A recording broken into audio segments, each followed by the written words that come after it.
కొత్తిమీర పచ్చడి రెడీ అయిపోయిందండి. మా వారు పొద్దున్నే 3 కట్టలు కొత్తిమీర కొని పెట్టేశారు. నేను లెగిసేసరికి నేను లెగుస్తాను. నైట్ కొంచెం లేట్గా పడుకుంటా.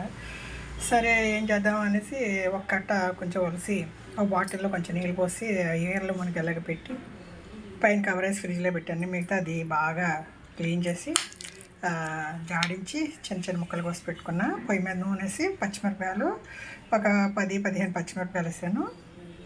4-5 టమాటాలు వేసాను. 2 వంకాయలు కూడా వేసానంట. కొత్తిమీర ఒదిగివ్వదండి, ఫ్లేవరే కానీ ఇది ఒదిగివ్వదు. అంత వేస్తే ఇంత అవుతుంది. సరే అనేసి అవి మగ్గినాక లాస్ట్లో కొత్తిమీర కట్ చేసేసి ఉప్పు, పసుపు, చింతపండు, ఎల్లిపాయ, జీలకర్ర వేసి మిక్సీ పట్టి కొంచెం తాలింపు వేసానండి. ఇదండి మిక్సీలో అన్నం వేసి తుడిసేద్దాం అనేసి పెట్టేసుకున్నా. ఇటువంటి ఒక చుక్క నెయ్యి వేసుకుని వేడివేడిగా ఫస్ట్ ముద్ద మనం ఇట్లా హెల్తీగా ఉన్న ఆకుకూరలు అవి తిన్నాం అనుకోండి, టేస్ట్గా ఉంటుంది, అరిగేదానికి బాగుంటుంది. గాల్ బ్లాడర్ స్టోన్ ఏంటండి, జీర్ణ వ్యవస్థ, ధనియాలే కదండి కొత్తిమీర అంటే, హెల్త్కి మంచి బెనిఫిట్ అండి. ఇదిగోండి సొరకాయ బజ్జీ చేశాను. సొరకాయలు, టమాటా, ఉల్లిపాయ, పచ్చిమిరకాయ, కారం, పసుపు, చింతపండు వేసి ఉడకబెట్టి మెదిపి తాలింపు వేసాను. తాలింపులో ఎండుమిరపకాయలు వేస్తానండి. మా వారు ఏరు పారేస్తారని నేను ముందు తీసి పెట్టుకుంటా, అన్నంలో తింటే బాగుంటాయని నేను సపరేట్గా తీసి పెట్టుకున్నా. ఇదిగోండి ఫస్ట్ ముద్ద కొంచెం నెయ్యి వేసుకుని కొత్తిమీర పచ్చడితో వేడిగా అన్నం తింటా అండి. అసలు ఇంకా స్వర్గం అంటే ఏముండదండి.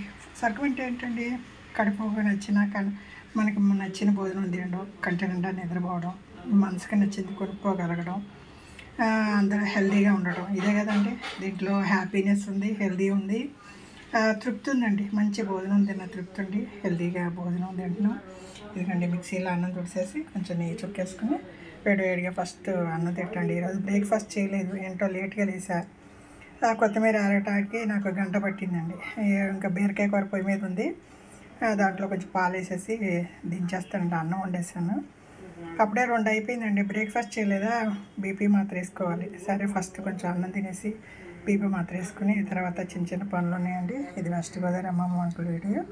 ఇది కొత్తిమీర చట్నీ అండి. రోజు మీరు టిఫిన్, అన్నం దేంట్లైనా తినొచ్చండి. కమ్మగా ఉంటుంది, హెల్త్కి మంచిది.